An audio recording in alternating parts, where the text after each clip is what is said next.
Alors, bonjour. Bonjour famille, j'espère que vous allez bien et que vous passez une excellente journée de travail. Notre capsule du jour s'intéresse toujours aux femmes qui souffrent de l'endométriose, mais particulièrement à leur vie sexuelle. Oui, c'est une question qui m'a été posée hier en inbox et je me suis dit pourquoi ne pas répondre à cette question aujourd'hui à travers la capsule du jour.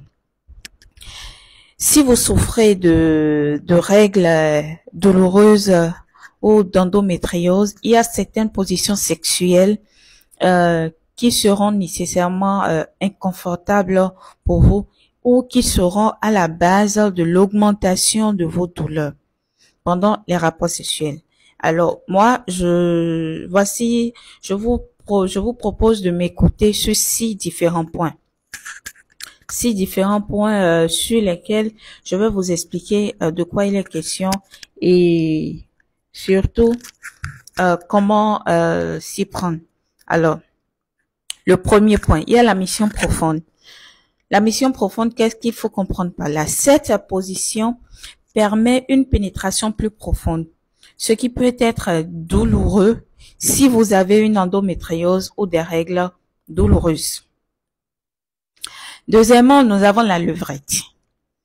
La position en levrette, cette position peut également entraîner une pénétration profonde et intense, ce qui peut aussi augmenter l'inconfort ou de fortes douleurs, que ce soit pendant l'acte ou après l'acte.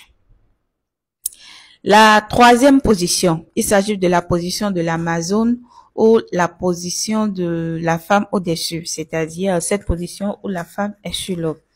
Dans cette position, la femme contrôle le mouvement et la profondeur de la pénétration, ce qui peut être bénéfique pour certaines femmes, mais peut-être aussi douloureux si c'est une pénétration hyper profonde aussi. Je ne dis pas que c'est mauvais. Il y a certaines qui arrivent à le gérer parce que là, c'est elles ont le contrôle de ce qui se passe avec leur conjoint. Donc, elles savent si il faut se laisser totalement aller ou comment gérer.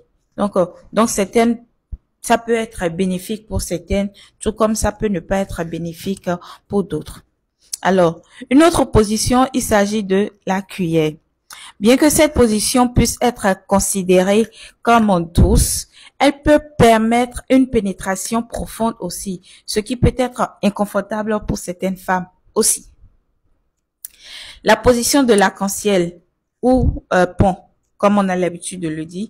Dans cette position, la femme est allongée sur le dos avec les hanches qui sont soulevées. Cette position peut permettre également une pénétration plus profonde et peut-être douloureuse pour celles qui souffrent de l'endométriose, notamment de douleurs pelviennes. Surtout celles qui souffrent de douleurs pelviennes, c'est très important de le préciser. Et nous avons aussi la position du lotus. Au niveau de la position du lotus, les partenaires sont assis face à face, ce qui peut entraîner une pénétration aussi profonde et intense et causer des douleurs. C'est-à-dire, il est important de noter que l'expérience de la douleur peut varier d'une personne à une autre. Et j'ai toujours pris l'habitude de le dire. Nous n'avons pas tous le même type d'organisme. Nous ne réagissons pas tous de la même manière face à tout ce qui a rapport avec l'endométriose ou toute maladie chronique. Alors, la douleur peut varier d'une personne à une autre et peut être inconfortable pour une femme ou peut-être pas pour l'autre. Il est donc essentiel d'écouter votre corps, c'est-à-dire apprendre à connaître votre corps, voir comment est-ce que votre corps réagit face à chaque acte que vous posez.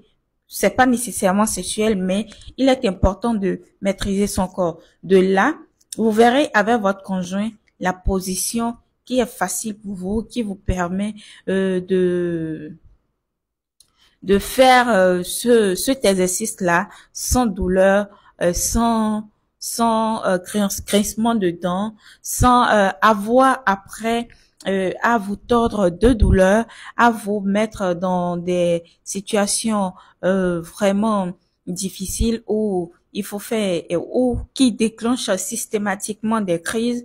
Voilà. Donc, il est important aussi d'échanger avec votre partenaire sur la question. Il vous aidera nécessairement à trouver la solution. Il pourra comprendre de quoi il est question. Et si c'est un partenaire avec qui vous êtes depuis des années, il comprend nécessairement votre cas, il comprend nécessairement ce qui vous arrive. Donc, il saura vous écouter, il saura vous aider à trouver une solution. Je ne pourrai pas donner de position exacte qui permettra à la femme de se sentir à l'aise face à cet exercice-là avec son partenaire. Non. Moi, je n'en ai pas la capacité. La seule chose que je peux dire, il faut apprendre à connaître son corps, apprendre à connaître ce que son corps accepte et ce que son corps n'accepte pas. De là, vous avez la possibilité de faire ce que vous voulez et de faire ce que votre corps ne supporte pas. Et il est surtout important d'impliquer le conjoint. Si le conjoint n'est pas impliqué, vous n'allez pas pouvoir y arriver. Et là, bonjour le chaos, bonjour les disputes, bonjour les difficultés dans le couple ou dans votre relation. Donc, il est vraiment important d'en parler à votre conjoint. Si vous n'arrivez pas à le faire comprendre à votre conjoint que telle position ou tel acte vous fait mal lorsque vous avez des rapports sexuels ou même pendant ou même après, vous pouvez demander à votre médecin d'échanger avec ce dernier-là pour essayer de lui faire comprendre ce qui vous arrive et peut-être votre médecin traitant, c'est-à-dire votre gynécologue, pourra vous aider à avoir des solutions.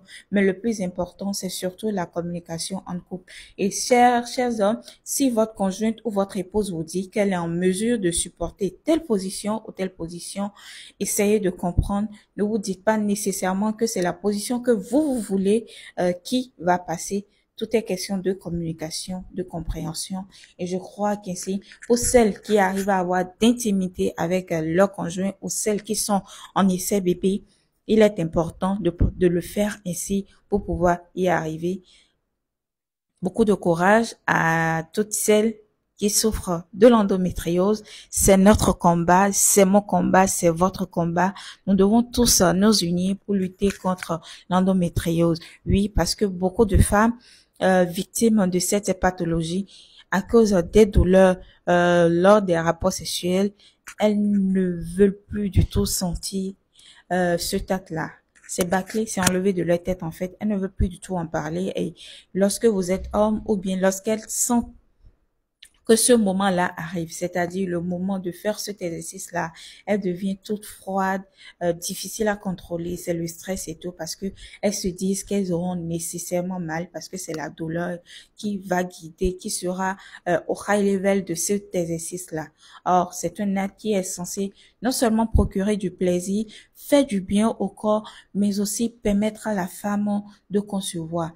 Mais malheureusement, compte tenu des douleurs, compte tenu de tout ce que ce TAT, à cause de la pathologie qu'elles traînent pourrait entraîner, elles mettent une barrière et ne veulent plus du tout entendre parler de l'acte sexuel. Alors, il est important d'avoir un bon partenaire qui vous comprend, qui vous écoute, qui est prêt à vous accompagner, qui est prêt à vous assister. Je dis et je répète, c'est très important. Vous essayez d'échanger avec votre conjoint. Si ça ne marche pas, essayez de vous tourner vers les médecins spécialisés. Surtout, peut-être vous pouvez voir un sexologue qui va accompagner le couple ou même le gynécologue traitant de votre épouse qui pourra essayer de faire comprendre à monsieur, oui, telle position et autres ne vont pas aider votre femme. Je vous suggère peut-être ceci ou essayez de voir avec elle ce qui l'aide vraiment à aller mieux. Ces fois-là où vous devez passer à l'acte sexuel avec votre partenaire. Merci de m'avoir suivi encore. C'est Innocencia, c'est la capsule du jour. Aujourd'hui, nous avons parlé de l'acte sexuel avec les femmes victimes de l'endométriose. Conseil, écoute, accompagnement, compassion surtout et respect de la douleur de toutes ces femmes qui souffrent au quotidien. Nous sommes là. Endo Espoir est là pour vous accompagner comme nous pouvons. Merci et à demain pour un autre numéro, pour une autre petite capsule sur un autre thème, bien sûr. Bye bye.